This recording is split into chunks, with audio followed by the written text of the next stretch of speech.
मैं एक गरीब परिवार से बिलोंग करती हूँ। 3 महीने पहले मेरी एंगेजमेंट हो गई थी और मेरी शादी एक मिडिल क्लास फैमिली में हो रही थी।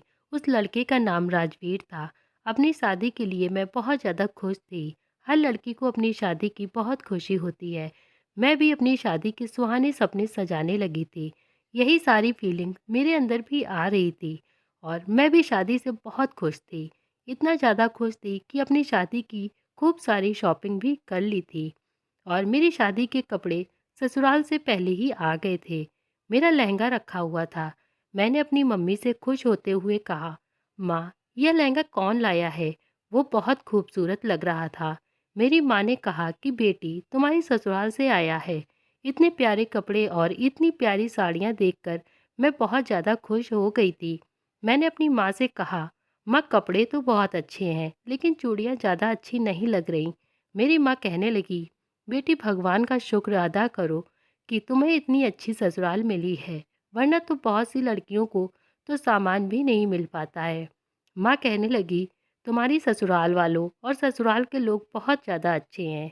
भगवान की कृपा की सारे रिश्तेदार ने मिलकर तुम्हारी शादी के सारे इंतज़ाम कर दिए हैं। मेरी माँ बड़ी हैरानी से यह बात कह रही थी। मेरी माँ ने मेरी शादी का सामान और कपड़े बहुत मेहनत से इकट्ठा किया था, वरना तो हमारे घर में खाने के भी लाले पड़े हुए थे। मेरी शादी अच्छे परिवार में हो रही थी, इसीलिए मेरी माँ ने जैसे मेरी शादी अच्छे से अच्छे करने की कोशिश की थी, मैं भी भगवान को थैंक यू बोल रही थी कि मेरी शादी के सारे इंतज़ाम हो चुके थे और भगवान का बहुत शुक्र था कि मेरी शादी जल्दी हो रही थी। मुझे अपनी शादी में सबसे ज़्यादा खूबसूरत लगना था। मैं पार्लर में तैयार होने गई, इसीलिए मैंने पैसे भी इकट्ठे कर लिए थे, क्योंकि यह भी मेरी एक चाहत थी और यह तो हर लड़की की एक चाहत होती है कि वे अपनी शादी पर सबसे ज़्यादा खूबसूरत लगे। फिलहाल मैं बहुत ज़्यादा खूबसूरत लग रही थी। मेरे ससुराल में सिर्फ 3 ही लोग थे, मेरे पति, मेरी सास और मेरा देवर। मेरे ससुर की मौत तो पहले ही हो चुकी थी और मेरे अपने परिवार में भी मेरे पिताजी की मौत हो गई थी। जब मैं 5 साल की थी, तभी हमारे पिताजी हमें छोड़कर इस दुनिया से चले गए थे। मेरे पिताजी की दोस्त की बहन ने हमारे रिश्ता करवाया था। उन्होंने कहा, राजवीर बहुत अच्छा लड़का है, तुम्हें बहुत खुश रखेगा, तुम हमेशा उसके घर की रानी बनकर रहोगी। राजवीर मेरे होने वाले पति का नाम था। वैसे मैं अपने ससुराल के बारे में सोच सोच कर बहुत खुश हूँ, क्योंकि मैं इस गरीबी भरी ज़िंदगी से बोर हो गई थी और रिश्तेदार भी कब तक ही होते हैं, जब तक हमारे पास पैसा होता है। मेरी माँ ने मुझे पाल पोस कर बहुत बड़ा किया था। जब मैं 5 साल की थी, तभी मेरे पिताजी की मौत हो गई थी। मेरी माँ ने मुझे लोगों के घर में झाड़ू पोछा करके पढ़ाया लिखाया था। मेरे घर में सिर्फ मैं और मेरी माँ थी। मेरे पैदा हो जाने के बाद मेरी माँ की कोई औलाद ही नहीं हुई थी और फिर उसके बाद मेरे पिताजी भी इस दुनिया से चले गए थे। मेरे पिता के मरने के बाद मेरी माँ ने कभी दोबारा शादी नहीं की थी, क्योंकि उनका दिल हमेशा मेरी परवरिश में फिक्र में लगा रहता था। मेरी माँ का कहना था कि मैं अपनी बेटी की शादी जल्द से जल्द कर दूंगी। इसीलिए मेरे जवान होते ही मेरी माँ ने भी मेरे लिए रिश्ता तलाश करना शुरू कर दिया था। मेरे पिताजी के मरने के बाद मेरी माँ के मायके वाले और उनके ससुराल वालों में से किसी ने भी उनका साथ नहीं दिया था। मेरी माँ ने जो किया था वह खुद अपनी मेहनत से ही, कमाई से ही किया था। यहाँ तक कि किसी ने भी मुसीबत के टाइम में भी कोई मदद नहीं की थी। तभी तो मेरी माँ चाहती थी कि वे जल्द से जल्द अपनी बेटी की शादी कर दे, ताकि ऐसा ना हो कि कभी ज़िंदगी में उन्हें कोई धोखा मिले और उनकी बेटी लावारिस हो जाए। मेरी माँ मुझसे बहुत प्यार करती थी। उन्होंने मेरी खुशी की खातिर बहुत कुछ किया था। हर तरफ से हम दोनों माँ बेटी हमेशा एक दूसरे का सहारा बने थे। मेरी सिर्फ हाई स्कूल तक ही शिक्षा हासिल की थी, क्योंकि मुझे भी पढ़ाई में कोई ज़्यादा इंटरेस्ट नहीं था और फिर घर चलाने के लिए माँ की हेल्प करने लगी थी। मुझे सिलाई बहुत अच्छी लगती थी और बहुत अच्छे से आती थी, इसीलिए मैंने लोगों के कपड़े सिलना शुरू कर दिए थे और इसी तरह से मैं भी पैसे कमाने लगी थी और मेरे पास काफ़ी सारी रकम भी जमा होने लगी थी और ज़्यादा से ज़्यादा लोग मेरे पास कपड़े सिलवाने के लिए आया करते थे। अब मैं 23 साल की हो गई थी और मेरी माँ जल्द से जल्द अपनी बेटी को विदा कर देना चाहती थी और मेरी शादी की डेट भी फिक्स हो गई थी। मेरे ससुराल वालों ने मेरी परेशानी देखते हुए, हमारे घर की परेशानी देखते हुए मेरी माँ से हर चीज़ को देने के लिए मना कर दिया था।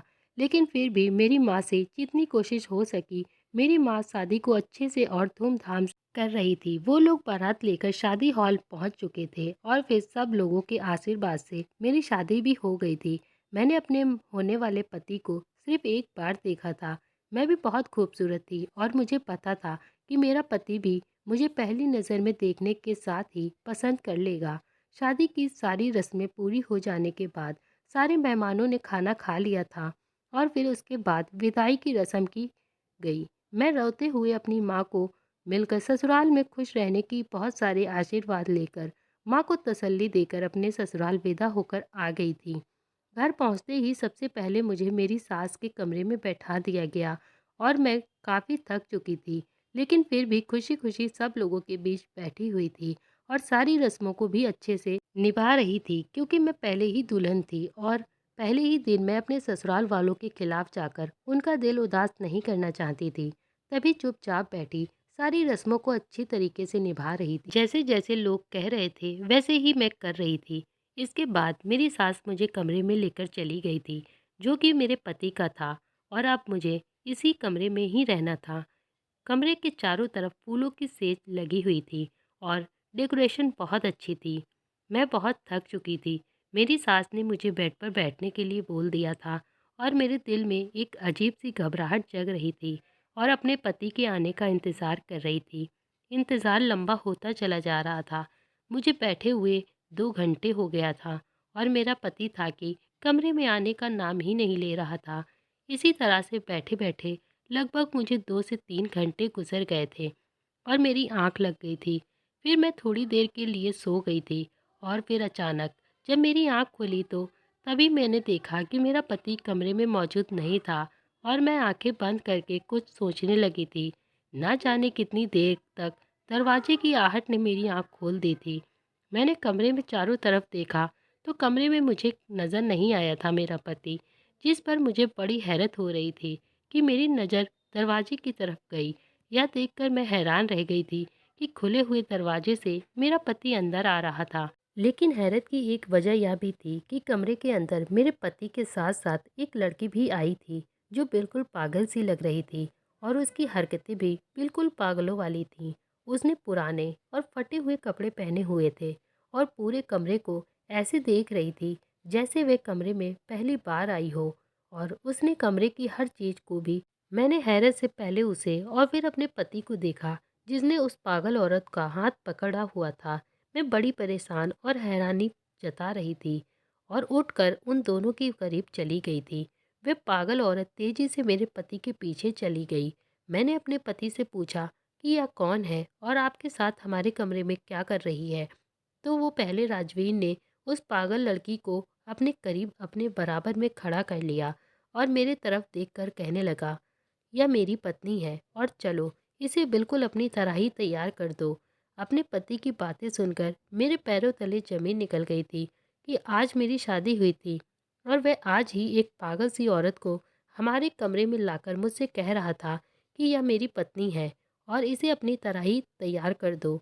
मेरी आंखों में आंसू आ गए थे और मैंने अपने पति से कहा, यह आप क्या कह रहे हो? ये आपकी पत्नी कैसे हो सकती है और मैं इसे कैसे अपनी जगह पे तैयार करके बैठा दूं? आपकी पत्नी तो मैं हूँ, जबकि आज ही हम दोनों की शादी हुई है।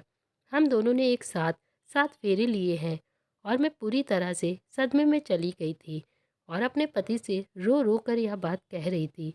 मेरे पति ने गुस्से से मेरी तरफ देखा और कहने लगा, मैंने कहा ना यह मेरी पत्नी है और तुम इसे तैयार कर दो और उसके बाद तुम हमारे कमरे से निकल जाओ, वरना मैं तुम्हें तलाक देकर अभी घर से निकाल दूंगा। अपने पति की यह बात सुनकर मेरे शरीर बुरी तरह से कांप रहा था। मुझे उम्मीद नहीं थी कि शादी की पहली रात ही मुझे अपने पति से ऐसे शब्द सुनने को मिलेंगे। मुझे नहीं पता था कि मेरी शादी की पहली रात मेरा पति पागल औरत को मेरे सामने लाकर उसे सजाने के साथ साथ मुझे कमरे से निकाल जाने की भी बात कह देगा, और साथ ही वह मुझे धमकी दे रहा था कि अगर मैंने ऐसा नहीं किया तो तलाक देकर मुझे घर से निकाल देगा। अगर वह मुझे घर से निकाल देता तो न सिर्फ मेरी ज़िंदगी बर्बाद हो जाती, बल्कि मेरी माँ भी जीते जी मर जाती। क्योंकि मेरी माँ ने बहुत लगन और प्यार से शादी करवाई थी, ताकि वे अपनी सारी जिम्मेदारी से फ्री हो जाए और अपनी बेटी की शादी देख सके। और मैं नहीं चाहती थी कि मेरी माँ, जिसने पहले ही अपनी ज़िंदगी में बहुत सारे गम सहे हैं, वे मेरा भी गम बर्दाश्त करे। मैंने रोते हुए सर हिला दिया और फिर उस पागल औरत को तैयार करने के लिए बाथरूम में ले गई। मैं परेशान हो रही थी और अपने कपड़े उसे पहना दिए और अपनी तरह सजा दिया और उसे कमरे में ले आई। और मेरे पति ने मुझे कमरे से बाहर जाने को बोला। तभी मैं कमरे से निकलकर दरवाजे के बाहर बैठ गई थी कि मुझे नहीं पता था कि मैं रात के इस टाइम कहाँ जाऊँ। अगर किसी के कमरे में जाती तो वे मुझे पूछता कि इस तरह इस हाल में अपने कमरे से बाहर क्या कर रही हो। डिवोर्स के डर ने मुझे रोक कर रखा था। तभी मैं चुपचाप अपने पति के कमरे से निकलकर देवर के कमरे के बाहर बैठ गई थी और मैंने अपने चेहरे को दुपट्टे से अच्छी तरह से ढक लिया था। मुझे परेशानी की वजह से नींद भी नहीं आ रही थी। अब तक जाग रही थी। मैं अभी बैठी हुई ही थी कि जब अचानक मुझे किसी के आने की आवाज़ सुनाई दी। तो मैं चौंक कर इस तरफ देखने लगी तो सामने ही मेरा देवर आ रहा था। उसने मुझे दरवाजे के बाहर बैठा हुआ देखा तो चौंक गया और फिर वह कुछ ही देर बाद मुझे बिना कुछ कहे मुझे पकड़कर अपने साथ ले जाने लगा। मेरा चेहरा छुपा होने की वजह से वह मुझे देख नहीं पाया था। मैंने उसके आगे हाथ जोड़ने शुरू कर दिए। मेरा देवर मुझे कमरे में लेकर पहुंचा जहां पर अंधेरा छाया हुआ था। उसने मुझे रस्सी से बांधने के बाद अचानक मेरे सामने बासी रोटी और ठंडी सब्जी रखी थी। मतलब वह खाना खिलाने के बाद मुझे दवाइयाँ भी खिलाना चाहता था, जो शायद उस पागल औरत की थी। और मैं यह दवाइयाँ हरगिज़ नहीं खा सकती थी क्योंकि मैं पागल नहीं थी। मेरा एक पैर बंधा हुआ था जबकि दोनों हाथ खोले हुए थे। उसने कहा कि खाना खाओ, मगर मैंने अपना सिर इनकार करते हुए ना में हिला दिया था कि मुझे नहीं खाना है। और मेरे सिर हिलाने से दुपट्टा उतर गया, जिसकी वजह से मेरा चेहरा उसके सामने आ गया था। मेरे देवर ने जैसे ही मेरे चेहरे की तरफ देखा तो वह बहुत बुरी तरह से हैरान हो गया था। मुझे देख रहा था और यकीन करने की कोशिश कर रहा था।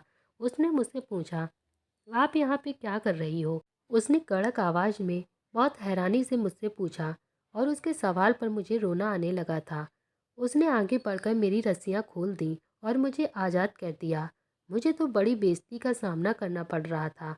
मैंने रोते हुए सारी बात बता दी थी, जिस पर मेरा देवर सर पकड़कर बैठ गया था और फिर कहने लगा, अरे आपको अपना कमरा छोड़कर नहीं आना चाहिए था और भैया की बात मानकर उस पागल को भी अपनी जगह दुल्हन बनाकर आ गई हो और खुद पुराने कपड़े पहन ली हो।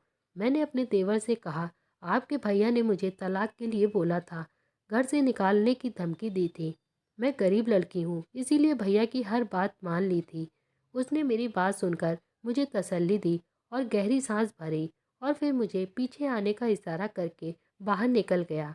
मैं डरती हुई और सहमी हुई अपने देवर के पीछे कमरे से बाहर निकली और फिर उसका पीछा करते करते स्टोर रूम से दूसरे कमरे में चली गई। बेड पर मुझे मेरी सास लेटी हुई नजर आई थी। उसके बाद मेरे देवर ने उनको नींद से जगाया और जो हमें देखकर उन्हें बहुत ज़्यादा हैरानी हो रही थी। और फिर मुझे फटे पुराने कपड़े पहने देख वे दंग रह गई थी। उनकी हैरानी पर मैंने तो नहीं, मेरे देवर ने उनको सब कुछ बता दिया था, जिस पर मेरी सास सोच कर रह गई थी। मुझे लगा रहा था कि कुछ छुपाया जा रहा है। तभी मैंने पूछ ही लिया कि वह औरत कौन है, जैसे मेरा पति अपने कमरे में लेकर गया है और उसकी वजह से मुझे कमरे से बाहर भी निकाल दिया है। सास ने मेरे देवर को कमरे से बाहर निकल जाने का इशारा किया तो वह बाहर चला गया था। तो मेरी सास ने मुझे अपने पास बैठाया और बताने लगी कि वे उनके पड़ोस में रहने वाली सहेली की बेटी है, जिसके माता पिता उसे बचपन में ही छोड़कर चले गए थे, जिसके बाद वे अकेली ही अपने घर में रह रही थी और मेरी सास उसका बहुत ख्याल रखती थी और इसी वजह से उनके घर में उसका आना जाना भी काफ़ी हो गया था और मेरी सास ने उसकी परवरिश की थी। और पढ़ाई पूरी होने के बाद जब मेरी सास ने कहा कि उसकी शादी अपनी बेटी की तरह ही कर देगी, तो उसने अपनी शादी करने से इनकार कर दिया कि वे किसी लड़के को पसंद करती है और उसी के साथ शादी करना चाहती है। मेरी सास ने बताया कि मुझे भी इस बात पे कोई एतराज़ नहीं था। उस पागल लड़की का नाम शालू था। उन्होंने बताया कि मुझे नहीं पता था कि शालू का अफेयर किस तरह से चला था और किस तरह से वे किसी लड़के से मिली थी। मेरी सास को लगा था कि शायद शालू को किसी ऐसे लड़के से बात करते हो गया है जो उसके शायद कॉलेज में ही पढ़ता हो। लेकिन एक दिन उसने बताया कि वह उनके बेटे राजवीर से प्यार करती है और राजवीर भी उससे प्यार करता है। दोनों एक दूसरे से बहुत ज़्यादा प्यार करते हैं। तो ये बात सुनकर मैंने भी उन दोनों की शादी में देर नहीं लगाई, क्योंकि सालू को मैं भी बहुत ज़्यादा पसंद करती थी और मेरा बेटा भी। फिर मैंने उन दोनों की शादी करा दी थी और सब बहुत खुश थे। वो दोनों अपने हनीमून के लिए लंदन जा रहे थे। तभी उनका रास्ते में एक्सीडेंट हो गया था और शालू के दिमाग पे चोट लगने से उसकी याददाश्त चली गई थी और तभी से वो पागलों जैसी हरकत करती है और इसी तरह से रहती है। फटे पुराने कपड़े पहनती है, बल्कि किसी को खुद को हाथ तक नहीं लगाने देती। उसे रस्सियों से बांधते हुए 1 साल हो गया। राजवीर की 1 साल की मेहनत भी कामयाब नहीं हो पाई थी और वह वैसी की वैसी ही है। तभी मैं अपने बेटे को ऐसे नहीं देखना चाहती थी और उसका रोज का रोना मुझसे देखा नहीं जाता था। और फिर हम घर वालों ने राजवीर को समझाकर उसकी शादी मेरे साथ करवा दी थी। राजवीर की शादी हो जाने के बाद शायद उसके दिल से इस पागल लड़की शालू का ख्याल निकल जाता। मतलब शालू की माँ अपने ज़िंदगी में राजवीर को हंसता और बनता हुआ देखना चाहती थी। पिछले कुछ दिनों से शालू की तबीयत खराब रहने लगी थी और मेरे पति मेरे साथ ऐसा बिहेवियर की वजह भी शालू ही थी। सब सुनकर मुझे एक जोरदार झटका लगा था कि मेरा पति पहले से ही किसी और से प्यार करता था और मेरे साथ धोखा हुआ था। मेरा दिल खून के आंसू रो रहा था, क्योंकि मैं उसकी पत्नी बनने के बावजूद भी उसकी पसंद नहीं थी, क्योंकि उसके दिल में तो पहले से ही कोई और था जो मौजूद था, जिसे ठीक करने के लिए और पाने के लिए वह इतनी ज़्यादा मेहनत भी कर रहा था। शायद मेरे साथ शादी इसीलिए करवाई गई थी कि मेरे पति के दिल से उसका ख्याल निकल जाए। और मेरी सास मुझे लेकर मेरे पति के कमरे की तरफ बढ़ी और दरवाज़ा बजाया। अगले ही पल दरवाज़ा खुल गया था। दरवाज़ा खुलते ही जब कमरे के अंदर देखा तो सालू दुल्हन की तरह तैयार हुई ज़मीन पर लेटी सो रही थी, जबकि राजवीर की आंखों से लग रहा था कि वह रो रहा था। मुझे उस पर और सालू पर बहुत ज़्यादा तरस आ रहा था। मैं कुछ ठीक तो नहीं कर सकती थी, लेकिन राजवीर एकदम ही अपनी माँ से गले लगकर रोने लगा था, जिस पर मेरी सास अपने बेटे को तसल्ली देने लगी और उसे मेरे साथ की गई गलती का एहसास दिलाया। और फिर राजवीर ने भी मुझसे शर्मिंदा होते हुए देखा और फिर मुझसे माफ़ी मांगने लगा। मेरी सास ने सोती हुई सालू को उठाया और फिर बहला फुसलाकर अपने साथ लेकर कमरे से बाहर चली गई। सास के जाने के बाद एक बार फिर से राजवीर ने मुझसे माफ़ी मांगी और मेरे साथ इन सब की वजह बताने लगा, जो मैं पहले से ही अपनी सास के मुंह से सुन चुकी थी। वह शादी नहीं करना चाहता था ताकि वह सालू को संभाल सके और उसे ठीक कर सके, वह ठीक हो जाए। लेकिन घर वालों ने ज़बरदस्ती उसकी शादी मेरे साथ करवा दी थी। मैंने राजवीर को तसल्ली दी और यकीन दिलाया कि मैं उसके साथ हूँ, जिस पर वह काफ़ी देर तक अपना दर्द मुझसे बांट रहा था। मुझे यकीन था कि मैं जल्द से जल्द उसके दिल में अपने लिए जगह जरूर बना लूँगी और वैसे भी जो हो गया था उसे बदला नहीं जा सकता था। यह सब कुछ मैं अपनी माँ या फिर किसी और को भी नहीं बता सकती थी। सालू एक मासूम सी पागल औरत थी, जिससे मुझे कोई भी खतरा नहीं था। शादी के बाद सभी मेहमान अपने अपने घरों को चले गए थे। मैं सालू का सगी बहन की तरह ख्याल रख रही थी। उसका खाना पीना, उसके सारे कपड़े और सारी चीज़ें मैं ही देखने लगी थी और मैं अपना बिहेवियर उसके साथ दोस्त की तरह रखती थी। यह सब देखकर घर के बाकी लोगों के साथ साथ राजवीर भी मुझसे खुश रहने लगा था और राजवीर के दिल में मेरे लिए जगह भी बढ़ने लगी थी। मुझे अपने प्यार भरी बातों से खुश रखता था और मेरे ख्याल रखने लगा था। शालू मुझसे काफ़ी हद तक इम्प्रेस हो चुकी थी, लेकिन वह अभी तक ठीक नहीं हो पा रही थी। उसकी दवाइयाँ भी मैंने चेंज करके देखा था, लेकिन नतीजा कुछ भी नहीं निकल पा रहा था। अब तो घर के बाकी लोग भी उसकी हालत को देखकर अब सोच में पड़ जाते थे कि वे सच में ठीक होगी या नहीं। और देखते ही देखते एक दिन सालू हमें छोड़कर चली गई। उसको हार्ट अटैक आने से वे मर गई थी और अब मेरा पति उसके जाने से बहुत उदास हो गया था और मेरी सास मेरे पति को बहुत समझाती थी और मैंने भी अपने प्यार से उसके दिल में शालू की याद कम करने की कोशिश कर रही थी। और मेरा पति भी अब मुझसे प्यार करने लगा था और मेरा बहुत ख्याल रखता था। आज मैं अपने पति के साथ बहुत ज़्यादा खुश हूँ और मुझे अब किसी भी चीज़ की कोई कमी नहीं है। और मेरी शादी को आज 8 साल हो गए हैं और मेरी एक 2 साल की प्यारी सी बेटी है। हम अपने प्यार और बिहेवियर से हर किसी के दिल में अपने लिए जगह बना सकते हैं। तो दोस्तों, आप अपना प्यार और बिहेवियर हमेशा हर किसी के साथ अच्छा रखें। आपकी ज़िंदगी बहुत खुशी खुशी बीतेगी। और मेरा पति भी अब इस बात को समझ गया था। अगर आपको कहानी पसंद आई हो तो वीडियो को लाइक करें और चैनल को सब्सक्राइब करें। Thank you dear.